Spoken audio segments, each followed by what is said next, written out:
ॐ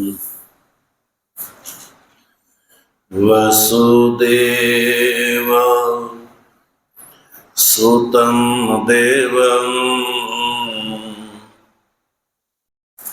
कंसचाणूरमर्दनम्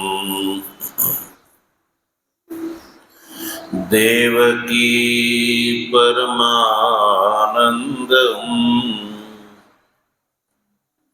कृष्णं वन्दे जगद्गुरुम् मूकं करोति वाचालं पङ्गुं लङ्घयते गिरिं यत्कृपातमहं वन्दे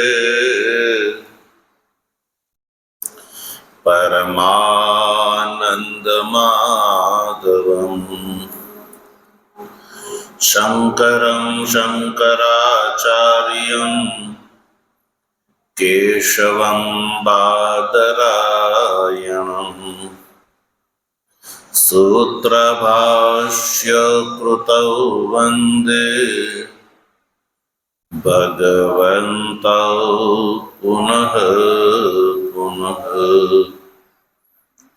ईश्वरो गुरुरात्मेति मूर्तिभेदविभागिने व्योमवद्व्याप्तदेहाय दक्षिणामूर्तये नमः। ओम शांति शांति शांति।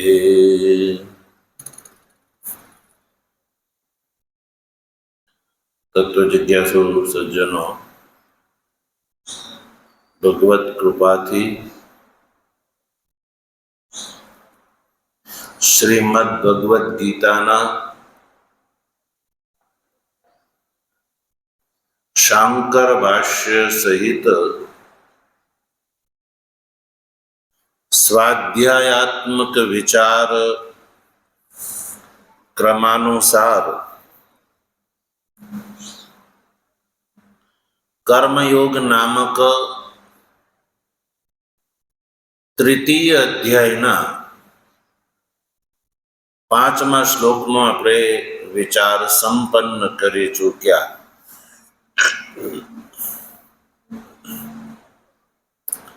આ શ્લોકમાં ભગવાન શ્રી કૃષ્ણએ અર્જુનને કહ્યું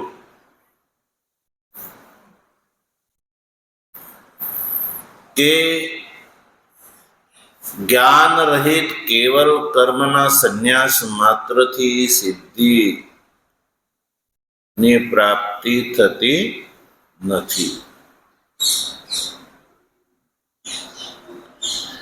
એમાં હેતુ બતાવ્યો અને કહ્યું કે જ્ઞાન રહિત સંન્યાસ સંભવ નથી। જ્ઞાન રહિત સંન્યાસ સંભવ નથી, કારણ કે અજ્ઞ વ્યક્તિ કર્મ કર્યા વગર એક ક્ષણ પણ રહી શકતો નથી। પ્રકૃતિથી જે જન્ય જે સત્વાદી ગુણો છે એ ગુણોને વશ થઈને કર્મ કાર્ય તે કર્મ કરે જ છે, તો પછી કર્મનો સંન્યાસ કેવી રીતે કહેવાય? એને અર્થાત ન કહેવાય।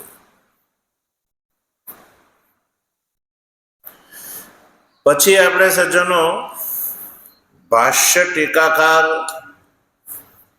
જે વાત કરી એ પણ આપણે ગઈકાલે સમજી ચૂક્યા।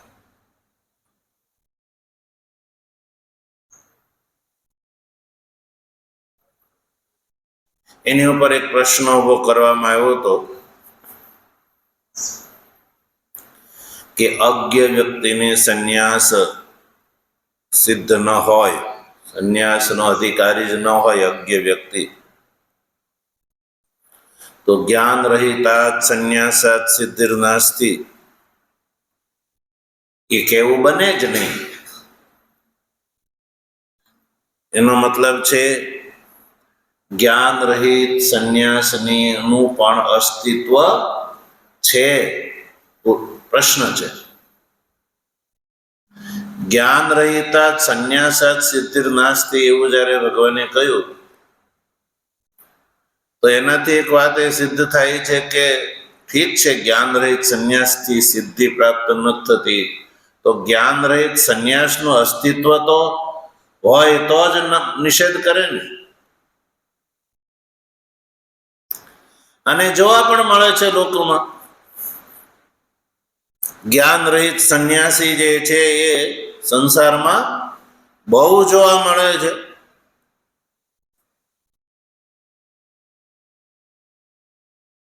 તો અજ્ઞને માટે સંન્યાસનો અભાવ કેવી રીતે સજ્જનો?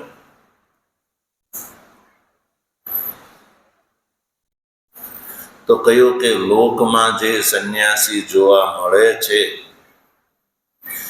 એ શિખા, યજ્ઞોપવિત અને અગ્નિહોત્રાદિ જે કર્મનો ત્યાગ કરીને, કાષાય વસ્ત્ર ધારણ કરીને જે જોવા મળે છે એ અજ્ઞ સંન્યાસી છે. કેવા છે? અજ્ઞ. અને આવા જે અજ્ઞ કોટિક સંન્યાસીને ધ્યાનમાં રાખીને ભગવાન શ્રી કૃષ્ણે કહ્યું કે ન ચ સંન્યસનાદેવ સિદ્ધિમ સવતિ ગચ્છતિ.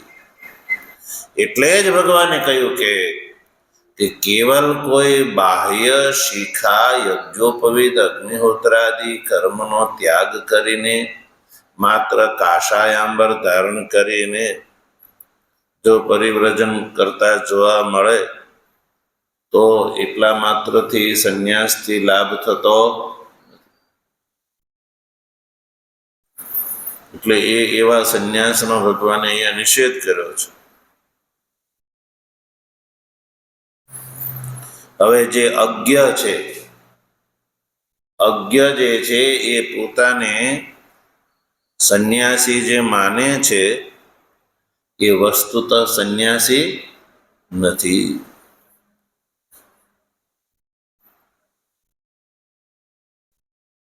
કારણ કે એક ક્ષણ માટે પણ એ કર્મ કર્યા વગર રહી શકતો નથી.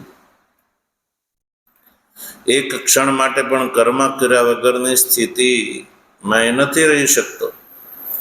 એટલે ભગવાને બિલકુલ યોગ્ય કહ્યું કે અજ્ઞને માટે સંન્યાસ નથી. શિખા, યજ્ઞોપવિત ત્યાગ કરી દેવા માત્રથી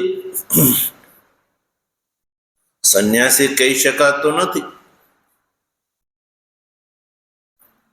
લોકમાં જે પ્રસિદ્ધ સંન્યાસ શિખા, યજ્ઞોપવિતનો ત્યાગ માત્રથી, લોક પ્રસિદ્ધ સંન્યાસથી મોક્ષ રૂપ સિદ્ધિની પ્રાપ્તિ થઈ જતી નથી.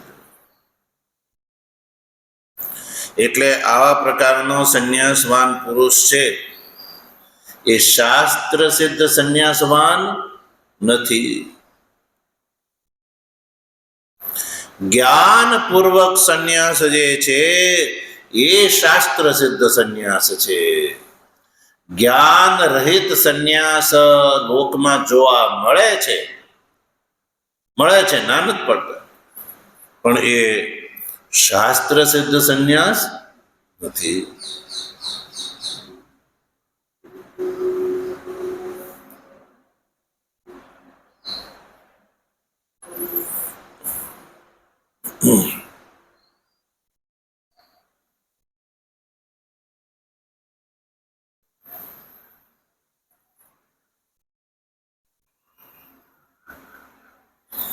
એટલે ભાષ્યકારે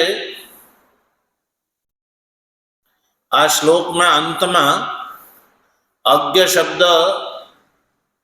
અહીંયા જોડીને શ્લોકને સમજવાની વાત કરી. નહીં કશ્ચિત ક્ષણમપી જાતુ તિષ્ઠતિ અકર્મકૃત કાર્યતે હિ અવશ કર્મ સર્વ પ્રકૃતિ જૈર્ગુણૈ અજ્ઞ. એટલે આ શ્લોકમાં જે વાત કરી એ અજ્ઞ વિષય છે. અજ્ઞ ઇતિ વાક્યશેષ એવું ભાષ્યકારે કહ્યું.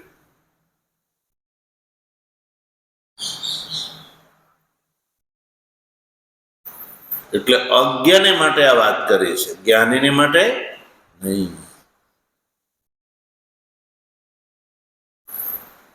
તો તમે કહેશો કે જ્ઞાની પણ જ્યાં સુધી શરીર રહે ત્યાં સુધી ભિક્ષાટનાદિ રૂપ તો કર્મ તો કરે જ છે. તો એક ક્ષણ માટે પણ કર્મ કર્યા વગર નથી રહી શકતો એ અજ્ઞ છે. તો જ્ઞાની સંન્યાસી પણ કર્મ તો કરે જ છે.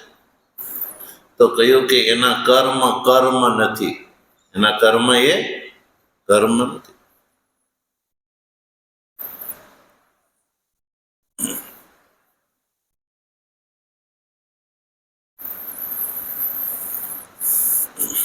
તો સજ્જનો, આ રીતે આપણે 5મા શ્લોકનું ભાષ્ય સહિત અધ્યયન કરી ચૂક્યા.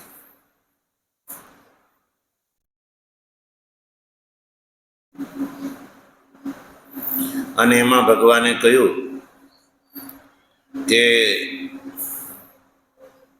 જ્ઞાનીને માટે જ સંન્યાસ છે, અજ્ઞાનીને માટે તો કર્મયોગ જ છે.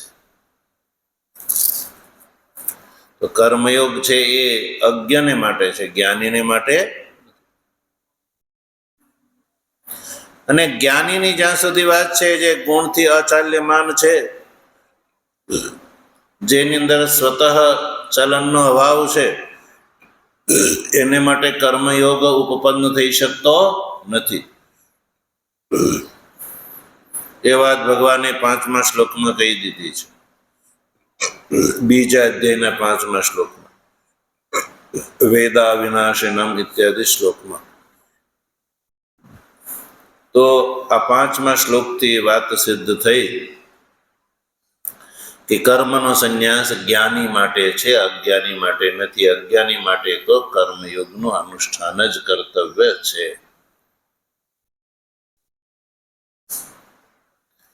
સારું, ચાલો આજે હવે આપણે 6ઠ્ઠા શ્લોકમાં પ્રવેશ કરીએ.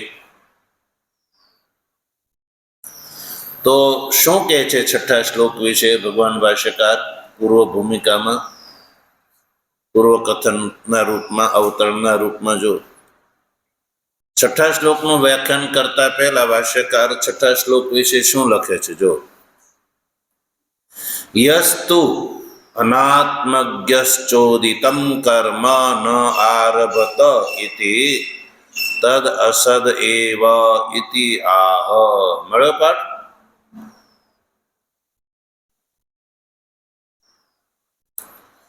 કયો કે જે અનાત્મજ્ઞ છે,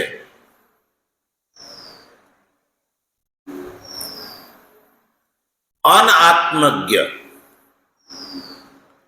કે જે અનાત્મજ્ઞ, જે કર્મ સંન્યાસની વાત કરી. કર્મ સંન્યાસ કોના માટે છે? જ્ઞાની માટે, અજ્ઞાની માટે નહીં. પણ અજ્ઞાની વ્યક્તિ સંન્યાસ ગ્રહણ કરીને કર્મનો ત્યાગ કરી દે, વિહિત કર્મનું અનુષ્ઠાન ન કરે, તો એ વસ્તુ અસદ છે, માનવા યોગ્ય નથી. એ અજ્ઞ દ્વારા કરેલો સંન્યાસ સંન્યાસ જ નથી. એટલે કહ્યું કે યસ્તુ અનાત્મજ્ઞ, અનાત્મજ્ઞ જે છે, જે કર્મનો આરંભ નથી કરતો, અર્થાત અનાત્મજ્ઞ છે અને કર્મનો સંન્યાસ કરી દીધો છે, તો એ જે કર્મનો સંન્યાસ એને મોક્ષ પ્રદાન કરવા વાળો થતો નથી. એ વાત ભગવાન આ 6ઠા શ્લોકમાં કહે છે. જો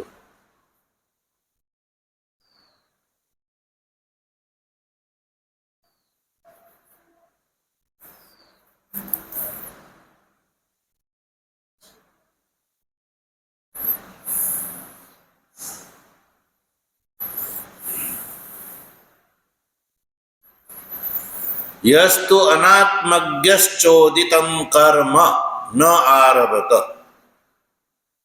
ઇતિ. અચ્છા, કર્મનું વિધાન કોના માટે છે? અનાત્મજ્ઞ માટે. વેદોમાં કર્મનું વિધાન એટલે કર્મનો અધિકારી કોણ છે? અનાત્મજ્ઞ. તો જેને માટે કર્મનું વિધાન છે એવો અનાત્મજ્ઞ જે છે એ અનાત્મજ્ઞ અવસ્થામાં કર્મનો ત્યાગ કરી દે તો તદ અસદ એવા. તદ એટલે એનું આ અનાત્મજ્ઞ દ્વારા કર્તૃક જે સંન્યાસ છે એ શું છે? અસત છે. અસત છે એટલે કે એ મિથ્યાચાર છે એમ અભિપ્રાય છે. શું છે એ? મિથ્યાચાર છે. સદાચાર નથી પણ મિથ્યાચાર છે. હજી આત્મજ્ઞ થયો નથી અને સંન્યાસ ગ્રહણ કરી લે તો કર્મનો આરંભ ન કરે તો એ અસત છે.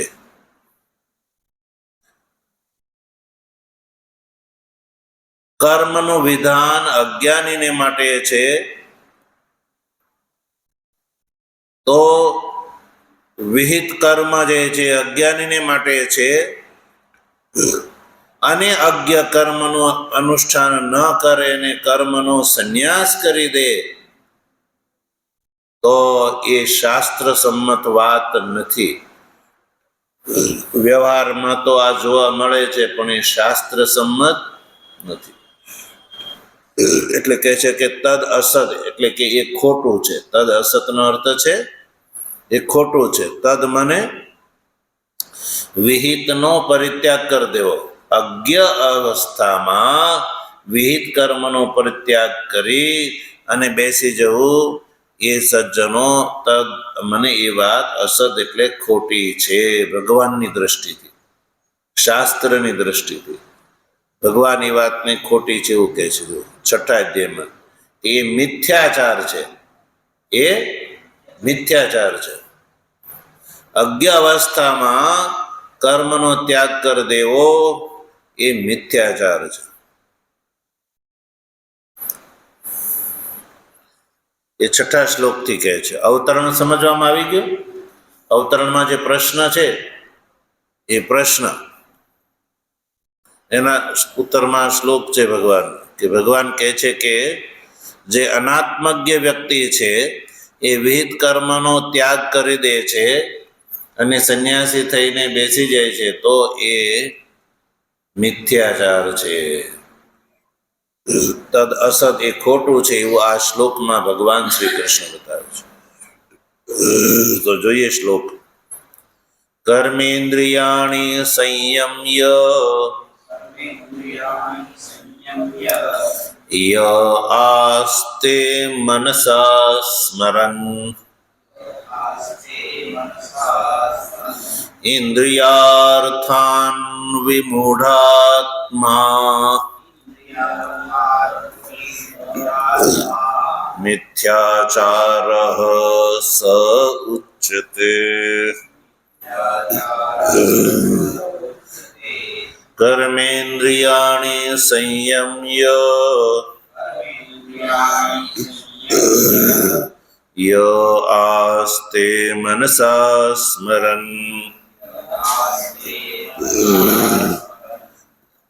ઇન્દ્રિયાર્થાન વિમૂઢાત્મા મિથ્યાચારઃ સ ઉચ્યતે.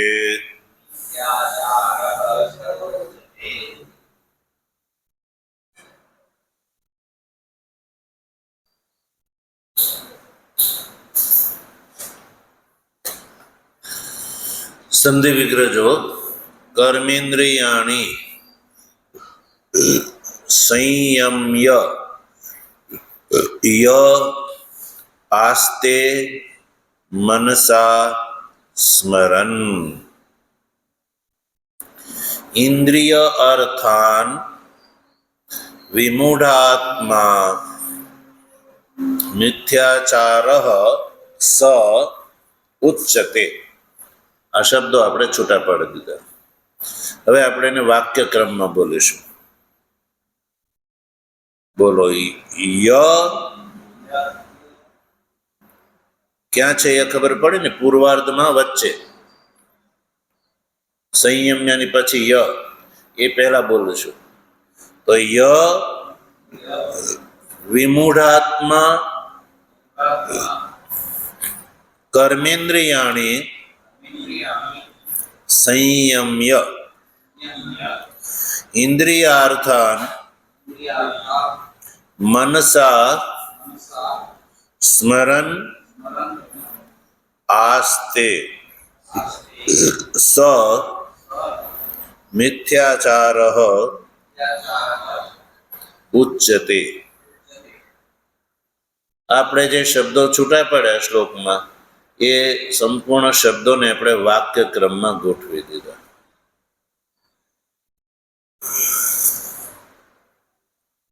હવે જે શબ્દો છે એની ઉપર ભાષ્યકારે જે કરેલું ભાષ્ય છે એ આપણે વાક્ય ક્રમમાં ગોઠવીને જ આપણે બેસાડીને સમજવાનું છે.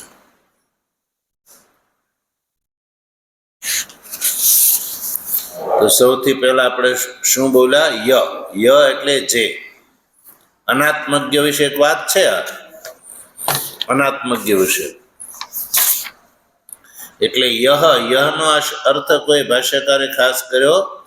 ય એટલે પાછળથી વાત ચાલી હોય છે. અનાત્મજ્ઞ વ્યક્તિ, જે અનાત્મજ્ઞ વ્યક્તિ, તો એને માટે ભગવાન શ્રી કૃષ્ણ શબ્દ પ્રયોગ કરો, વિમૂઢાત્મા. ય વિમૂઢાત્મા. ય એટલે જે વિમૂઢાત્મા.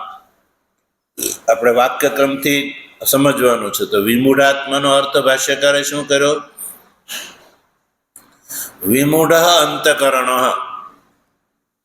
જેનું અંતકરણ વિમૂઢ છે એવા વ્યક્તિને કહેવામાં વિમૂઢાત્મા. તો વિમૂઢાત્મા એ પદમાં જે આત્મા શબ્દનો શ્રવણ જે સંભળાય છે ને, વિમૂઢાત્મા એ શબ્દમાં આત્મા પદનું શ્રવણ થાય છે ને, તો એમાં આત્મા શબ્દનો અર્થ મુખ્ય આત્મા નહીં, પણ આત્મા શબ્દનો અર્થ છે અંતકરણ. વિમૂઢાત્મામાં જે આત્મા પદનું શ્રવણ થાય છે ને, તો એ આત્મા પદનો અર્થ છે અંતકરણ. કારણ કે મુખ્ય આત્મા તો વિમૂઢ હોઈ શકે નહીં. તો આત્મા શબ્દનો પ્રયોગ અંતકરણ માટે, ઇન્દ્રિયોને માટે, દેહને માટે, મુખ્ય આત્માને માટે પણ થતો હોય છે. એટલે આપણે સમજવાનું કે કયા પ્રસંગમાં આત્મા શબ્દનો પ્રયોગ છે. તો વિમૂઢાત્માનો અર્થ થયો વિમૂઢ અંતકરણ. વિમૂઢ છે જેનું અંતકરણ. વિ ઉપસર્ગનો અર્થ વિગત નથી લેવાનો, પણ વિશેષ રૂપથી જેનું અંતકરણ મૂઢ છે. મૂઢ એટલે મોહિત. તો ટોટલ અર્થ થયો અનાત્મજ્ઞ. વિમૂઢાત્માનો અર્થ થયો અનાત્મજ્ઞ. તો પંક્તિથી જો કે જે વિમૂઢાત્મા એવો અર્થ થયો. હવે પંક્તિમાં જે વિમૂઢાત્મા, પછી આગળ કર્મેન્દ્રિયાણી સંયમ્ય. કર્મેન્દ્રિયાણી, કર્મેન્દ્રિયો જે છે એનું સંયમન કરી લે છે. કર્મેન્દ્રિયોને, કર્મેન્દ્રિયાણી એટલે કર્મેન્દ્રિયો. કર્મેન્દ્રિયો કેટલી છે? 5. તો કર્મેન્દ્રિયાણી કીધું, તો કઈ કર્મેન્દ્રિયાણી છે? તો ભાષ્યકારે જો કર્મેન્દ્રિયાણીનો ક્લિયરન્સ કર્યું, હસ્તાદિની. કર્મેન્દ્રિયાણી એટલે જે દ્વારા કર્મ થાય એ ઇન્દ્રિયોને કર્મેન્દ્રિયાણી કહેવામાં આવે છે. એટલે હસ્તપાદાદિની એ કર્મેન્દ્રિયો છે. વાક, પાણી, પાદ, ઉપસ્થ અને પાયુ.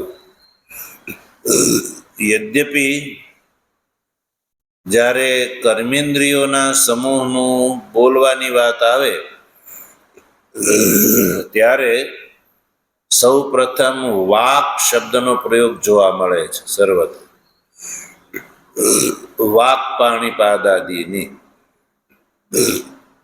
ભગવાન ભાષ્યકાર કહે છે હસ્તાદિની એટલે હાથ, પગ વગેરે.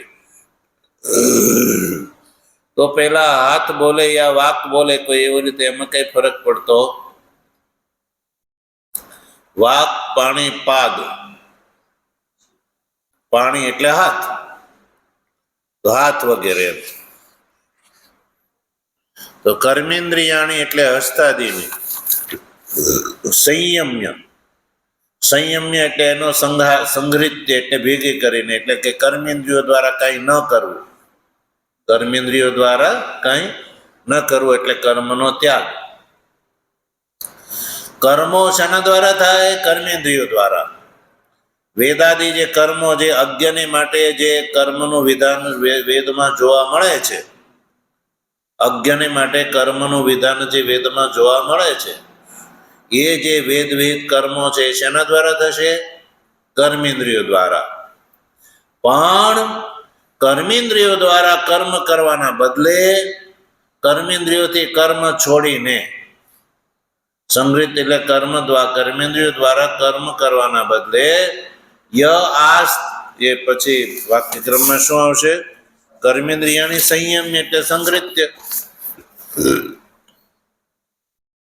અને મનસા સ્મરણ, કર્મેન્દ્રિયાની નો પહેલા સંયમન. વિમૂઢાત્મા શું કરે છે? કર્મેન્દ્રિયોથી કર્મનો ત્યાગ કરી દે છે. પછી મનસા સ્મરણ, પછી મનથી શું કરે છે? સ્મરણ કરે છે. મનસા સ્મરણ.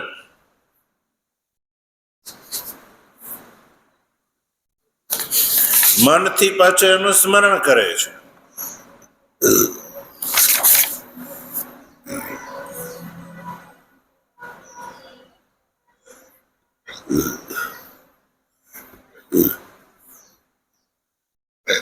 મનસા સ્મરણ એટલે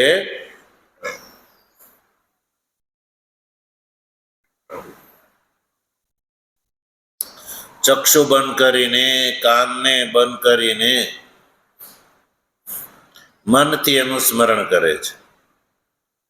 કાન બંધ કરીને, આંખ બંધ કરીને મનથી એ સ્મરણ કરે છે. શેનું? ઇન્દ્રિયાર્થાન. મનથી શેનું સ્મરણ કરે છે? ઇન્દ્રિયાર્થાન મનસા સ્મરણ. ઇન્દ્રિયોના જે અર્થ છે, ઇન્દ્રિયોના અર્થ શું? વિષયો. શબ્દ, સ્પર્શ, રૂપ, રસ અને ગંધ. એ 5 વિષયો છે, એ ઇન્દ્રિયોના અર્થ ગણાય છે. તો આ અજ્ઞ વ્યક્તિ શું કરે છે? કર્મેન્દ્રિયોથી વિહિત કર્મનો ત્યાગ કરી દે છે. સંન્યાસી થઈને બેસે છે. અને ઇન્દ્રિયોના જે અર્થ છે, ઇન્દ્રિયોના જે અર્થ એટલે શબ્દ, સ્પર્શ, રૂપ, રસ અને ગંધ, એ ઇન્દ્રિયોના અર્થ છે. એનું પછી મનથી સ્મરણ કરે છે. સ્મરણ એટલે ચિંતન કરે છે. મનથી ચિંતન કરે છે, આંખ બંધ કરીને. તો ઇન્દ્રિયના અર્થનું જ્યારે ચિંતન કરે છે એટલે ઇન્દ્રિયના અર્થનો લાભ એને લેવો છે એમ, એટલે તો સ્મરણ કરે છે. તો ઇન્દ્રિયોના અર્થ પ્રાપ્ત કરી શકાત ક્યારે? કર્મેન્દ્રિયો દ્વારા કર્મ કરે તો ઇન્દ્રિયોના અર્થનો લાભ મળી શકે, પણ કર્મેન્દ્રિય દ્વારા કર્મ કરે તો. પણ આ અનાત્મજ્ઞ શું કરે છે કે કર્મેન્દ્રિયોથી વિહિત કર્મનો ત્યાગ કરી દે છે. હવે પાછો ઇન્દ્રિયોના જે અર્થ છે શબ્દાદી, એનું મનથી સ્મરણ કરે છે, ચિંતન કરે છે. તો પછી ભાઈ તને ઇન્દ્રિયોના અર્થમાં જ જો લાલસા હોય તો તારે કર્મેન્દ્રિયો દ્વારા કર્મનો ત્યાગ કરવાની ક્યાં જરૂર છે? કર્મેન્દ્રિયો દ્વારા કર્મ કર તો ઇન્દ્રિયોનો અર્થ મળવાના જ છે. પણ એક બાજુથી કર્મેન્દ્રિયો દ્વારા જે વિહિત કર્મ છે એ કર્મેન્દ્રિયો દ્વારા થઈ શકે. હવે વિહિત કર્મનો પરિત્યાગ કરી દીધો અને મનથી પાછા ઇન્દ્રિયોના અર્થનું સ્મરણ કરે છે, તો ભગવાન કહે છે એ મિથ્યાચાર છે. શું છે? એ મિથ્યાચાર કહેવામાં આવે. એ સદાચાર નહીં પણ મિથ્યાચાર છે. એ મિથ્યાચાર કે છે. ભગવાન કહે છે સ્મરણ આસ્તે સ મિથ્યાચાર ઉચ્ચતે. મિથ્યાચારી છે. મિથ્યાચારનો અર્થ ભાષ્યકારે શું કર્યો? જો બે અર્થ કર્યા, મૃષાચાર અને પાપાચાર. એ મૃષા આચાર છે. મૃષા એટલે ખોટો, એનો કોઈ લાભ થતો નથી. કર્મેન્દ્રિયો દ્વારા કર્મ વિહિત કર્મનો પરિત્યાગ કરી દેતો, ચૂપચાપ બેસી ગયો, સંન્યાસ ગ્રહણ કર્યો. અને મનથી ઇન્દ્રિયોના અર્થનું પાછો સ્મરણ કરીને બેસે છે. તો આ કોના વિશે મેં કીધું? જે વિમૂઢાત્મા છે, અજ્ઞ છે, એની આ વાત છે. અને જે જ્ઞાની છે સજ્જનો, એણે કર્મનો તો એણે પણ ત્યાગ કરી દીધો છે, પણ એ મનથી ઇન્દ્રિયોના અર્થનું સ્મરણ નથી કરતો, કારણ કે એને તો પહેલેથી જ બોધ થઈ ગયો છે કે ઇન્દ્રિયોના અર્થ દૃશ્યમાન સંસાર એ મિથ્યા બુદ્ધિ થઈ ગયેલી છે, એટલે એનું મન એમાં જવાનું નથી. ગુણેરિયોને વિચાલ્ય, તેથી કહ્યું કે એને તો સમજણ છે, એટલે તો એને સંસાર આલોક ને પરલોકના સર્વનો બધાનો શું કરી દીધો છે? પરિત્યાગ કરી દીધો છે. એને દોષ બુદ્ધિ છે, અનિત્ય બુદ્ધિ છે. એટલે તો જેમ કોઈ વ્યક્તિ દિશાએ જાય લોટો લઈને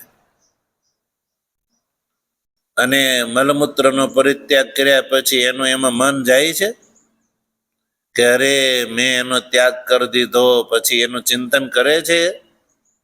કલ્પના પણ નથી આવતી, કારણ કે એ ત્યાજ્ય છે, અનિત્ય છે. એ એટલે એનું મન એમાં જાય. બસ જ્ઞાનીની એ જ સ્થિતિ છે. જ્ઞાનીને માટે કર્મનો સંન્યાસ એટલા માટે છે સજ્જનો, કે જ્ઞાનીએ નિષ્કામ કર્મના ફળ સ્વરૂપે એનું અંતઃકરણ શુદ્ધ થઈ ગયું છે, અને અંતઃકરણ શુદ્ધ થઈ જવાના કારણે એને ખ્યાલ આવી ગયો કે આલોક ને પરલોકના સુખ જે છે એ નાશવંત છે, અનિત્ય છે. આવો જેને બોધ થઈ ગયો, તો પછી એનું મન એમાં જવાનું નથી. એટલે એ મનથી તો આત્માનું જ ચિંતન કરે છે, ઇન્દ્રિયોના અર્થનું નહીં. હવે જે અનાત્મ વ્યક્તિ જે છે, અનાત્મજ્ઞ સંન્યાસ ગ્રહણ કરી લે, તો અનાત્મજ્ઞ વ્યક્તિ સંન્યાસ ગ્રહણ કરી લે એટલે કર્મેન્દ્રિયો દ્વારા વિહિત કર્મનો એ પરિત્યાગ કરી દેશે. એ જ સંન્યાસ ને. પણ એ કોટી આવી નથી, યોગ્યતા આવી નથી, એટલે ઇન્દ્રિયો દ્વારા અર્થનું એ શું કરશે? સ્મરણ કરશે અને એનું મન એમાં રહેશે, એ બ્રહ્મચિંતનમાં નહીં લાગે. એટલે આવા વ્યક્તિને ભગવાન વિમૂઢાત્મા કહે છે. અને આવા વિમૂઢાત્મા દ્વારા કરવામાં આવેલો જે સંન્યાસ છે એ મિથ્યાચાર છે, મૃષાચાર છે, પાપાચાર સ ઉચ્યતે. ભગવાન કહે છે કે એને પાપાચાર કહેવામાં આવે છે. એ સંન્યાસથી સિદ્ધિ એટલે કે નૈષ્કર્મ્યનો લાભ પ્રાપ્ત થતો નથી સજ્જનો.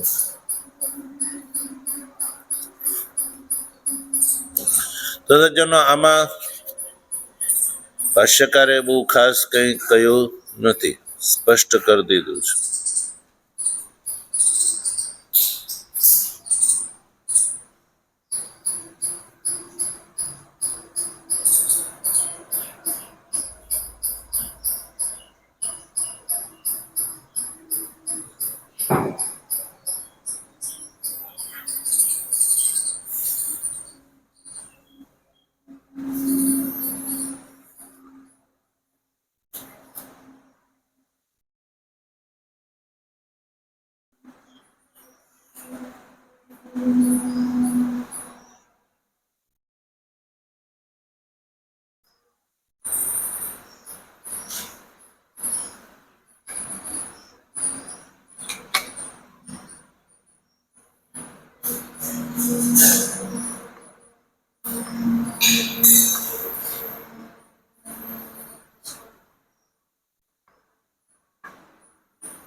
હવે આ અનાત્મજ્ઞની આવા પ્રકારથી જે સંન્યાસ ગ્રહણ કરે છે એ અનાત્મજ્ઞ વિષયક સંન્યાસ છે અને એ મિથ્યાચાર છે એવું કહ્યું.